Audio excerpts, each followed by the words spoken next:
हमारे देश यानी इंडिया में कैंसर का ग्राफ काफी तेजी से बढ़ रहा है।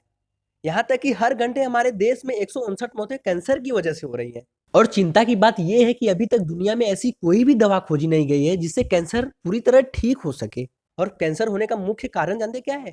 यानी मुख्य कारणों में से एक कारण जो हम लोग पेस्टिसाइड यूज करते हैं अपने खेतों में, जो फसलों को पैदा करने के लिए हम लोग पेस्टिसाइड यूज करते हैं, जैसे यूरिया, पोटाश, डाई, ये सब। ये मुख्य कारणों में से एक कारण है। और ये जो पेस्टिसाइड्स है हमें कैंसर ही नहीं देता है, हमें कैंसर देने के साथ साथ ये हमारे पृथ्वी को भी कैंसर देता है, क्योंकि ये जब हम लोग पृथ्वी में मिलाते हैं यानी अपने फसल में जब छिड़कते हैं तो ये हमारे पृथ्वी जो अर्थ है उनकी उर्वरक क्षमता को कम करते हैं, यानी जो फसल पैदा करने की इनकी कैपेसिटी होती है उसे घटाती भी है। अगर हमें कैंसर से बचना है तो इनसे भी हमें बचना पड़ेगा, यानी हमें जैविक खेती करनी पड़ेगी। जैसे गाय के गोबर का खाद हमें यूज करना पड़ेगा और तरह तरह की खादें होती है जो कि हमें अपने खेतों में यूज करना पड़ेगा।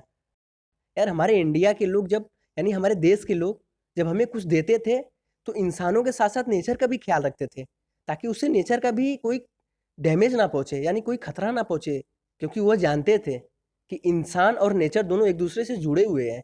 जब नेचर का हम ख्याल रखेंगे तो नेचर हमारा ख्याल रखेगा। इसलिए वह नेचर का भी ख्याल रखते हुए भी कोई भी चीज को इंसानों को सौंपते थे, जो हमारे साइंटिस्ट थे यानी जो हमारे ऋषि मुनि थे।